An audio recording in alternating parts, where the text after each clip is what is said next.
Episode की शुरुआत वहीं से होती है जहां पिछला एपिसोड खत्म हुआ था। फांग शाओची को एक ऐसे मॉल में लेकर जाता है जो बंद पड़ा होता है, लेकिन जैसे ही फांग ताली बजाता है वहां की सारी लाइट्स अपने आप जल उठती हैं। ये देखकर शाओची काफी इंप्रेस हो जाती है। फांग उसे बताता है कि ये मॉल उनकी ही कंपनी का है और वो जब चाहे यहाँ आ सकती है। इसके बाद फांग उसे खूब सारी शॉपिंग कराता है और वो ड्रेस भी दिलवाता है जो शाओची को बहुत पसंद आई थी। दूसरी तरफ हम शाओबू और ली को देखते हैं जो नशे की हालत में सड़क पर चलते जा रहे थे। ली आसमान की तरफ देखकर हाथों से तारे बनाने की कोशिश करता है, तो शाओबू अपनी पावर से उसका नाम हवा में लिखती है और हवा में उड़ा देती है। फिर वो उसके सामने स्टार्स भी बना देती है। ये देखकर ली बहुत ज्यादा इंप्रेस हो जाता है और कहता है कि तुम बहुत अलग हो, तुम कोई नॉर्मल इंसान नहीं हो। शाओबू को लगता है कि ली को उसके रोबोट होने का पता चल गया है, लेकिन ली सिर्फ इतना कहता है कि वो बहुत यूनिक है। ये सुनकर शाओबू राहत महसूस करती है। अब वो ली को किस करने के लिए उसकी ओर बढ़ती है, लेकिन तभी उसे रोक देती है। उसी वक्त ली की माँ वहां आ जाती है और पूछती है कि तुम कौन हो। शाओबू कहती है कि वो ली की गर्लफ्रेंड है। ली की माँ को याद आता है कि उसने इस लड़की को वीडियो कॉल पर भी देखा था। उसे लगता है कि शायद ली इसी के लिए वापस आया है। वो फांग को खींचकर ले जाने की कोशिश करती है, लेकिन शाओबू ऐसा होने नहीं देती। ली की माँ अपनी बैग से चेकबुक निकालती है और कहती है कि जितना भी पैसा चाहिए ले लो, बस मेरे बेटे से दूर रहो। शाओबू पूछती है कि तुम्हारे पास कितना पैसा है, क्योंकि मुझे शाओची से थोड़ा ज्यादा चाहिए। तभी सुसुचीन शाओबू को रोकती है और कहती है कि ली वापस आ गया है, ये बात उसने सबसे क्यों छिपाई। फांग जवाब देता है कि ली अब एक अडल्ट है और अपने फैसले खुद ले सकता है। फिर वो कहता है कि तुम्हें पता भी है कल कौन सा दिन है, लेकिन शायद तुम्हें इससे कोई फर्क नहीं पड़ता। ये कहकर वो वहां से चला जाता है। अब पता चलता है कि अगले दिन फांग की मां की डेथ एनिवर्सरी है।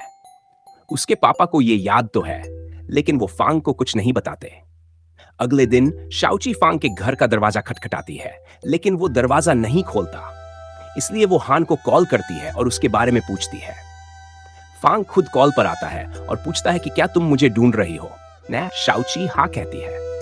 फांग कहता है कि चलो मैं तुम्हें घर छोड़ देता हूं, लेकिन शाओची कहती है कि अब जब वो बाहर आए हैं तो थोड़ा घूम लेते हैं। तभी पार्क बंद होने की अनाउंसमेंट होती है। शाओची ऑफिस में जाकर वहां के मैनेजर से थोड़ी देर और पार्क खोलने की बात करती है और किसी तरह मना भी लेती है। फिर वो फांग के साथ बहुत सारे राइड्स पर जाती है और उसका स्ट्रेस कम करने की कोशिश करती है। जब दोनों मेरी गो राउंड पर होते हैं तो फांग फिर से साइलेंट हो जाता है, क्योंकि आखिरी बार जब वो इस राइड पर गया था तो उसकी मां उसके साथ थी। हर साल फांग थीम पार्क अपनी मां की डेथ एनिवर्सरी पर आता है। शाओची को याद आता है कि शाओबू ने उसे बताया था कि इंसानों के लिए मां कितनी जरूरी होती है, क्योंकि वही उन्हें इस दुनिया में लाती है। अगर मां ना हो तो इंसान बहुत अकेला महसूस करता है। ये सब सोचकर शाओची जादू से फांग के पास पहुंच जाती है और कहती है कि तुम कभी खुद को अकेला मत समझना, मैं हमेशा तुम्हारे साथ हूं। वो फांग से स्माइल करने को कहती है और फांग भी स्माइल करता है। इसके बाद दोनों और ज्यादा मस्ती करते हैं। कभी टाइटैनिक के हीरो हीरोइन की तरह एक्ट करते हैं, कभी रोबोट्स की तरह, तो कभी प्राचीन युग में पहुंच जाते हैं। जब दोनों किस करने ही वाले होते हैं, एक बच्चा आकर उन्हें डिस्टर्ब कर देता है। अब फांग शाओची के ऊपर ही सो जाता है, इसलिए शाओची उसे अपने घर ले जाती है। अगले सुबह जब फांग की आंख खुलती है, वो खुद को शाओची के घर में पाता है। जब वो ब्रेकफास्ट करने बैठता है, मिस चाई बोल देती है कि ये सब शाओची ने बनाया है। वो भी सुबह उठकर, जबकि सारा खाना मिस चाई ने बनाया होता है। फिर भी फांग शाओची की तरफ देखकर उसकी तारीफ करता है। शाओची शाओबू को उदास देखती है और फांग से ली के बारे में पूछती है। फांग बताता है कि ली की मां ने उसे घर में कैद कर दिया है, उसका फोन भी छीन लिया गया है और शायद अब उसे फिर से विदेश भेज देगी। शाओबू परेशान होकर कहती है कि उसके पेंटिंग्स के सपनों का क्या होगा। फांग कहता है कि चिंता मत करो, मैं हमेशा उसका साथ दूंगा। यह सुनकर शाओबू राहत महसूस करती है और फांग कंपनी के लिए निकल जाता है। फांग के जाने के बाद मिस चाई शाओची से कहती है कि फांग जरूर तुम्हारे बारे में सोचता है और अब तुम्हें अपने रिलेशनशिप को अगले स्टेप पर ले जाना होगा। उसे फोर्सफुली किस करके। ये सुनकर शाओची शर्मा जाती है। उधर फांग ऑफिस में ड्रीम फ्रेग्रेंस का टेस्ट कर रहा होता है, लेकिन खुशबू बहुत स्ट्रांग नहीं होती और मार्केट में पहले से मौजूद प्रोडक्ट्स जैसी ही लगती है। इसलिए वो टीम को कहता है कि फिर से रिसर्च करो। दूसरी तरफ ली को दिखाया जाता है। उसकी माँ उसके लिए ब्रेकफास्ट लेकर आती है, लेकिन ली कहता है कि जब तक आप मुझे घर से बाहर नहीं जाने दोगी, मैं खाना नहीं खाऊंगा। उसकी माँ कहती है कि जल्दी से अमेरिका जाकर एमबीए कर लो और कंपनी में फांग की जगह ले लो। ली जवाब देता है कि आप मुझे सिर्फ एक कठपुतली समझती हैं। आप ये सब मेरे लिए नहीं, बल्कि अपने लिए कर रही हैं। वो अपनी बात मनवाने की कोशिश करती है और कहती है कि तुम्हारे पास कितनी बड़ी अपॉर्चुनिटी है। तभी शाओबू वहां आती है। ली उसे देखकर बहुत खुश होता है और कमरे के अंदर ले जाता है। शाओबू उसे स्नैक्स देती है और कहती है कि अब मैं रोज मिलने आऊंगी। ये सुनकर ली बहुत खुश हो जाता है। वो उसे बाहर ले जाने की बात करता है, लेकिन ली मना कर देता है और कहता है कि मेरी माँ मुझे जाने नहीं देगी। उसी दौरान शाओबू का पैर फिसल जाता है और एक परफ्यूम की बोतल नीचे गिर जाती है, जिसमें फांग के हार्मोन्स मिले हुए होते हैं। कुछ गिरने की आवाज सुनकर फांग वहां आ जाता है। जैसे ही वो परफ्यूम को सूंघता है, वो उसे बहुत पसंद आता है। वो उसे अपनी कलाई पर लगाता है। शाओची को भी वो खुशबू बहुत पसंद आती है और वो उसमें खो जाती है। फिर फांग उसके पास आता है और उसे किस कर देता है, लेकिन शाओची उसे दूर कर देती है और सोचने लगती है कि मैंने उसे खुद से दूर क्यों किया। तभी फांग कुछ कहने लगता है। शाओची और फांग के बीच उस दिन जो किस हुआ था, उसकी बात धीरे धीरे सबको पता चलने लगती है। शाओची को याद आता है कि पिछली बार फांग ने उसे किस किया था और इस बार उसने खुद फांग को किस बैक किया है। यह बात शाओबू भी जान जाती है और हैरान रह जाती है कि आखिर शाओची ने ऐसा क्यों किया। फांग शाओची को बताता है कि जिस परफ्यूम की बोतल उसने तोड़ी थी, वह रिसर्च डिपार्टमेंट की नई इन्वेंशन थी, जिसे अभी ही डेवलप किया गया था। इसलिए वो कहता है कि उसे दोबारा से रिस्टोर कर देना होगा। अब जब शाओबू कमरे में आती है तो देखती है कि शाओची कोई ड्रामा देख रही है जिसमें किसिंग सीन चल रहा होता है। वो पूछती है कि भला ये सब तुम क्या देख रही हो। तो शाओची बताती है कि वो ये समझने की कोशिश कर रही है कि आखिर किसके पीछे का लॉजिक क्या होता है। वो कहती है कि पिछले बार जब वो नशे में थी तो ली ने भी उसे किस करने की कोशिश की थी, लेकिन उसे अब तक इस बात का कोई लॉजिक समझ नहीं आया। फिर वह खुद ही कहती है कि काफी रिसर्च के बाद उसे यह समझ आया कि किस के पीछे कोई लॉजिक नहीं होता। अगर कोई इंसान तुम्हें अचानक से किस करता है तो इसका मतलब होता है कि वो काफी समय से ऐसा करने की प्लानिंग कर रहा था। यह सुनकर शाओची सोचने लगती है कि फांग ने उसे किस किया और अब उसने उसे किस बैक किया, तो क्या इसका कोई मतलब बनता है। फिर वो खुद ही कहती है, मतलब इस सब के पीछे कोई लॉजिक नहीं है। शाओबू उसे चौंक कर पूछती है, क्या फांग ने तुम्हें किस किया था। शाओची जल्दी से जवाब देती है, नहीं नहीं, ऐसा कुछ नहीं है, तुम जाकर अपने काम पर ध्यान दो। उधर फांग हान को सारी बात बताता है और पूछता है, भला मेरा फ्रेंड किसी लड़की को क्यों किस करना चाहेगा। हान जवाब देता है, जरूर वो उसके अंदर इंटरेस्टेड होगा। लेकिन फांग इनकार करता है और कहता है कि ये सिर्फ अट्रैक्शन होगा। फिर हान कहता है, नहीं, ये अट्रैक्शन नहीं है, लगता है कि तुम्हारे दोस्त को पहली बार प्यार हुआ है। वो इन फीलिंग्स से अनजान है, इसलिए उसे समझ नहीं आ रहा कि उसके साथ क्या हो रहा है। फांग पूछता है, तो बताओ ये कैसे पता लगाया जाए कि ये प्यार है। हान मुस्कुराकर कहता है, बहुत सिंपल है, अगर तुम किसी को पसंद करते हो तो 3 चीजें होंगी। 1, जब भी उसे देखोगे तुम मुस्कुरा दोगे। 2, जब वो पास नहीं होगा तो तुम हर जगह उसे ढूंढोगे। और जब आंखें बंद करोगे तो तुम्हें बस उसी के सपने आएंगे। अगर ये तीनों साइन किसी में है तो समझ जाओ कि वो प्यार में है। अगली सुबह शाओची परफ्यूम डिपार्टमेंट में एक नई फ्रेग्रेंस तैयार कर रही होती है, लेकिन उसे लगता है कि उसमें कुछ मिसिंग है। तभी फांग वहां आता है और शाओची नोटिस करती है कि उसका चेहरा टमाटर जैसा लाल हो रहा है। वह पूछती है, तुम ठीक हो? इतनी गर्मी क्यों लग रही है? फांग घबरा कर कहता है, कुछ नहीं, बस थोड़ी गर्मी लग रही है। शाओची उसे स्मेल करती है और उसे याद आता है कि पिछली बार उसकी रिंग से निकले हार्मोन्स परफ्यूम में मिल गए थे, इसलिए वो इतनी शानदार खुशबू आ रही थी। वह उसी परफ्यूम को फांग के हाथ पर लगाकर उसे सूंघने को देती है और वही खुशबू वापस आती है। शाओची कहती है, मैंने इस परफ्यूम में सब कुछ ऐड करके देख लिया, लेकिन असली खुशबू तो तुम्हारे सेंट से ही आई थी। अब फांग अपने कैबिन में जाकर सोचता है कि क्यों ना इंसानी हार्मोन्स को परफ्यूम में मिलाया जाए, जिससे एक नया और यूनिक फ्रेग्रेंस मार्केट में लाया जा सके। जब शाओची उसकी बात सुनती है तो वो बहुत खुश हो जाती है और रिसर्च डिपार्टमेंट में जाकर सबको बताने लगती है। फांग अब अपने फ्रेग्रेंस का नाम ड्रीमी से बदलकर हार्मोन फ्रेग्रेंस रख देता है। शाओची भी बहुत खुश होकर वहां से चली जाती है और फांग उसे जाते हुए देखकर मुस्कुराता है, यानी प्यार का पहला साइन तो कंफर्म हो गया। लेकिन जब फांग बाहर आता है और शाओची को अपनी डेस्क पर नहीं देखता तो बेचैन होकर पूछता है कि वो कहां गई। लोग बताते हैं कि वो रिसर्च डिपार्टमेंट में है, यानी दूसरा साइन भी कंफर्म था।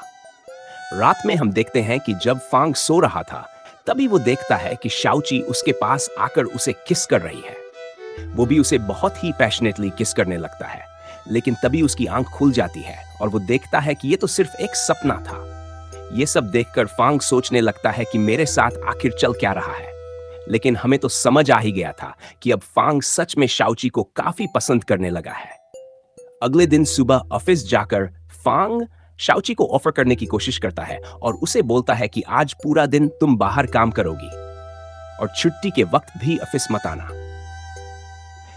फांग उसे समझाता है कि तुम अपनी पूरी जिंदगी इस तरह से नहीं बिता सकती। और सोचो, अगर शाओची तुम्हें सच में छोड़कर चली गई तो क्या तुम्हें पछतावा नहीं होगा। तभी हान वहां पर भागता हुआ आता है और फांग को एक न्यूज दिखाता है जिसमें रोड पर किसी लड़की का एक्सीडेंट हुआ था। वहां पर शाओची की स्कूटी पड़ी हुई थी। ये देखकर फांग घबरा जाता है और तुरंत वहां भागते हुए पहुंचता है। तभी उसे पीछे से शाओची की आवाज आती है। फांग जैसे ही पीछे मुड़ता है तो उसके सामने शाओची खड़ी होती है। वो उससे कहती है कि तुम्हें क्या लगा कि मुझे चोट लगी है? मैं तो किसी को बचाने की कोशिश कर रही थी, जिसमें ये डॉक्यूमेंट्स गंदे हो गए। उसकी ये सब बातें सुनकर फांग उसे सीधा हग कर लेता है और चैन की सांस लेता है। अब जब वेटर वहां पर आता है तो फांग वेटर से पूछता है कि क्या आज कोई और लव कन्फेशन भी होने वाला है, तो वेटर मना कर देता है। अब जब ये दोनों बाहर होते हैं तो शाओची को ठंड लग रही थी, इसलिए फांग अपना कोट उतार कर उसे पहना देता है। दोनों एक दूसरे के काफी क्लोज आ जाते हैं और यहाँ शाओची को फिर से भूख लगती है, तो वो फ्राइड चिकन देखकर एकदम पागल हो जाती है और खाने के लिए चली जाती है। शाओची चिकन खाते हुए फांग से बोलती है कि लोग रोजेस की जगह फ्राइड चिकन देकर प्रपोज क्यों नहीं करते हैं। फ्राइड चिकन को खाएंगे तो वो पेट में जाएगा, लेकिन रोजेस तो कुछ दिन बाद सूख जाएंगे। पर तभी वहां उसका एक फ्रेंड आ जाता है जो उसके साथ लॉस एंजेलिस में था। उसका फ्रेंड उसे देखकर बोलता है कि क्या हुआ, तुम्हारी स्माइल देखकर तो ऐसा लग रहा है जैसे तुम लव में हो। और वो पूछता है कि क्या तुम इस लड़की को जानते हो? तो उसका फ्रेंड बोलता है कि नहीं, मैं तो इसे पहली बार देख रहा हूं। यह सुनकर फांग हैरान हो जाता है और अपनी दोस्त के वहां से जाने के बाद उस फ्रेंड को अंदर बुलाता है और उससे शाओची की इंफॉर्मेशन निकालने के लिए कहता है। तो वह कहता है कि मैंने आपको बताया तो था कि शाओची आपकी पड़ोसन की बेटी है। लेकिन फांग उसे फिर से उसकी इंफॉर्मेशन चेक करने को बोलता है। अगर वह बताती भी तो फांग उसकी बात पर यकीन नहीं करता। तभी वहां पर बारिश होने लगती है और फांग अपनी पुरानी मेमोरीज को भूलने लग जाता है। इसी बीच उसे सीजन 1 के कुछ फ्लैशबैक याद आते हैं जब वह शाओची से मास्क पहनकर मिला था, पर उसे लगता है कि किसी और इंसान के साथ है और उसने उसे पास्ट में धोखा दिया था। इसलिए वह उससे में वहां से जाने लगता है और शाओची कुछ भी नहीं कर पाती। वो बस वहीं बेंच पर बैठकर उदास होकर भीगती रहती है।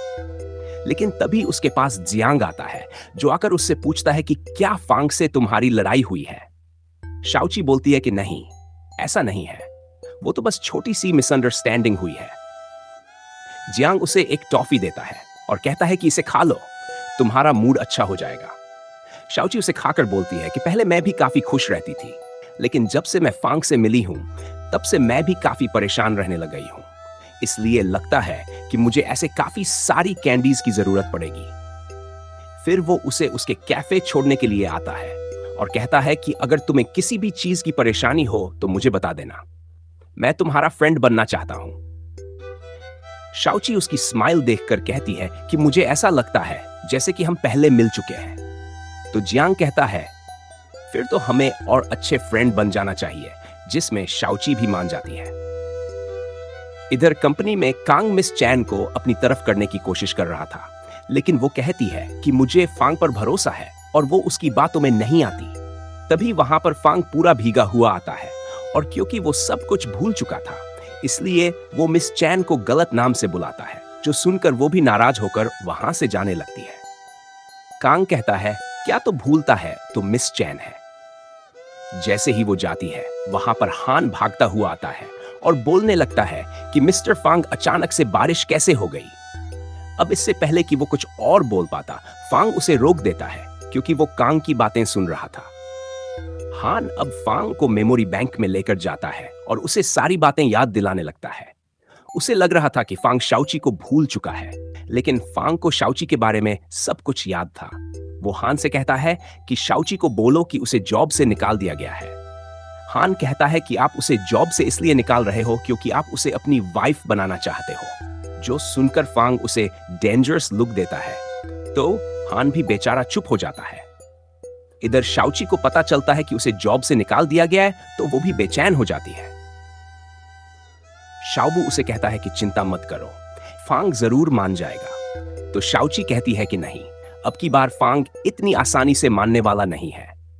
अब जब फांग ऑफिस में होता है, तब वो हान को एक होटल बुक करने के लिए कहता है जहां वो रात में रुकेगा, और उसे कहता है कि अगर तुमने शाओची को होटल का एड्रेस बताया तो कल से तुम भी ऑफिस मत आना। शाओची घर पर फांग के आने का इंतजार कर रही होती है। तभी हान उसे मैच मेकर बनकर फांग की फोटो भेज देता है। होटल में जाते हुए जो देखकर उसे पता चल जाता है कि फांग कहां पर गया है, और वो उससे इतनी नाराज है कि वो होटल में रुक रहा है। वो शाओबू से कहती है कि मुझे शुरू से झूठ नहीं बोलना चाहिए था। तभी अंदर से मिस चाय आती है और कहती है कि ये तो छोटा सा ही झूठ है, माफी मांग लो और सब कुछ सॉल्व हो जाएगा। ये सुनकर शाओची पूछती है, क्या सच में? मिस चाय जवाब देती है, हाँ बिल्कुल। शाओची कहती है, लेकिन हमने तो आपसे भी झूठ बोला है। वह बताने ही वाली होती है कि वो लैंडलॉर्ड की बेटी नहीं है, लेकिन शाओब उसे रोक देती है। शाओब कहती है, हम मिस चाय से अब और झूठ नहीं बोल सकते। शाओची बोलने ही वाली होती है कि वो लैंडलॉर्ड की बेटी नहीं है, लेकिन मिस चाय पहले ही कह देती है, मुझे सब पता है। इसके बाद वे दोनों एक दूसरे को गले लगाते हैं। शाओची बोलती है, आपको रिपेयर करने के लिए मैं बहुत सारी डिलीवरियां करूंगी।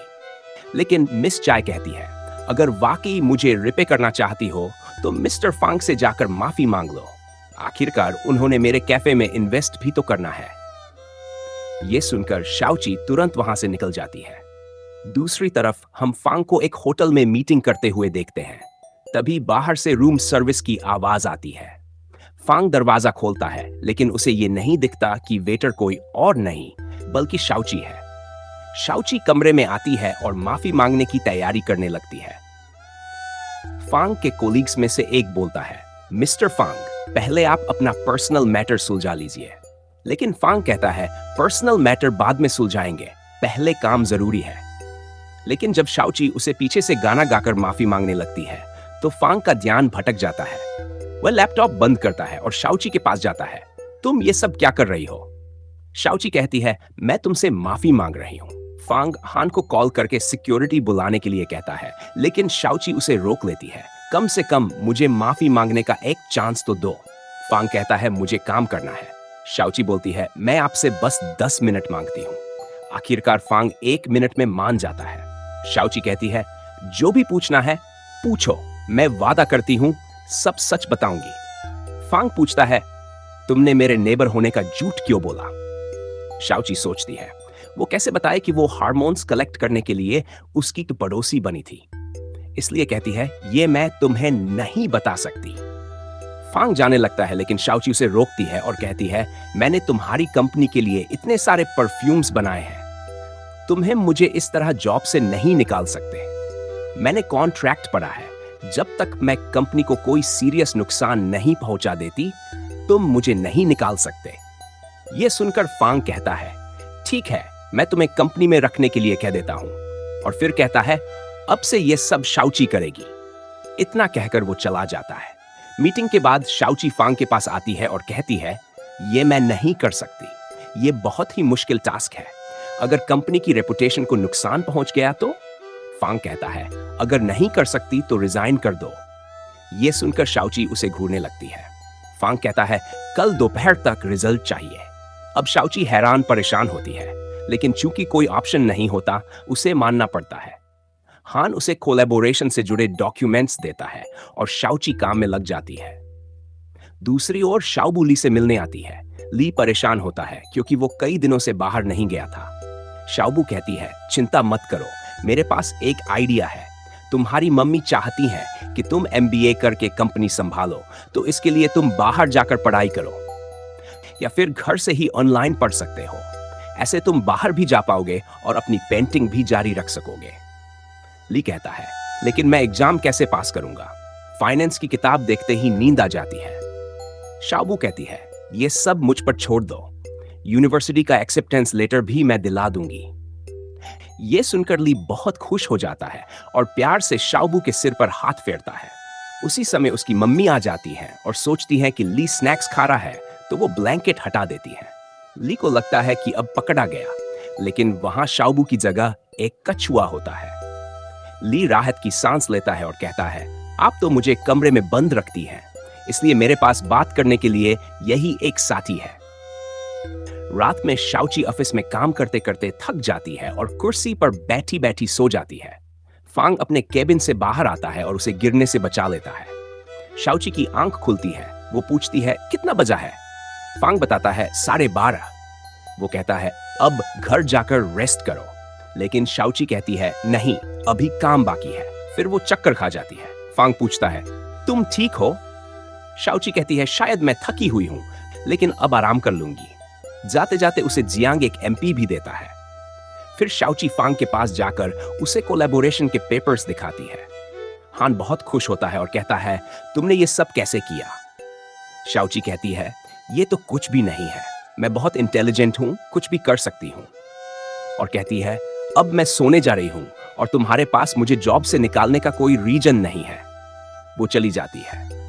हान फांग से कहता है, शाओची ने बहुत मेहनत की है, रात के 3 बजे तक काम किया। ये सुनकर फांग कुछ नहीं कह पाता। दूसरी ओर शाओबू घर पर बैठी सोच रही होती है कि वो बार बार टर्टल क्यों बन जाती है, लेकिन समझ नहीं आता।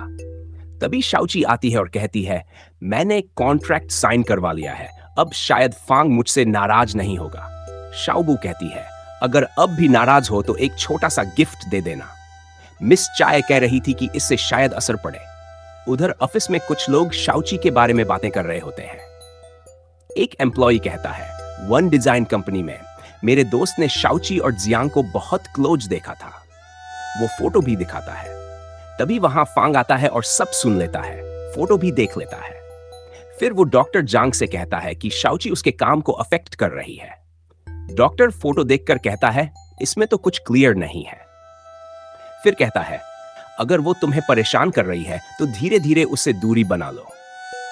फांग कहता है, अब से मैं हान को सब बोलूंगा, सारे काम वही हैंडल करेगा। डॉक्टर कहता है, लेकिन तुम दोनों तो पड़ोसी हो, घर में तो मुलाकात होती ही रहेगी। तभी फांग को एक आइडिया आता है। इस बीच शाओची ऑफिस में होती है और मिस चाय का फोन आता है, जो फोन पर रो रही होती है। शाओची तुरंत शाओबू को कहती है कि वो मिस चाय का ख्याल रखे और खुद फांग से मिलने जाती है। चा कहती है, अगर तुम्हें मुझसे इतनी परेशानी है तो मुझे जॉब से निकाल दो, मैं घर भी छोड़ दूंगी, लेकिन मिस चाय को वहां रहने दो। वो वहां अपनी फर्स्ट लव का इंतजार कर रही है और उस घर से उसकी कई यादें जुड़ी हैं। फांग कहता है, ये मेरे और प्रॉपर्टी ओनर के बीच की बात है, किसी और का इसमें लेना देना नहीं है। और मिस चाय ऐसे अपने प्यार का इंतजार करके खुद को धोखा दे रही है। उन्हें रियलिटी एक्सेप्ट करनी चाहिए। शाओची कहती है, दुनिया में बहुत लोग होते हैं जो अपने प्यार का इंतजार करते हैं। अगर तुम्हें प्यार में यकीन नहीं तो इसका मतलब ये नहीं कि तुम दूसरों के प्यार को भी डिनाई करो। फांग कहता है, मैं प्यार में यकीन नहीं करता, और अगर तुम्हें प्यार के बारे में जरा भी समझ होती तो तुम मुझसे झूठ नहीं बोलती। ये सुनकर शाओची चुप हो जाती है और एपिसोड यहीं खत्म हो जाता है।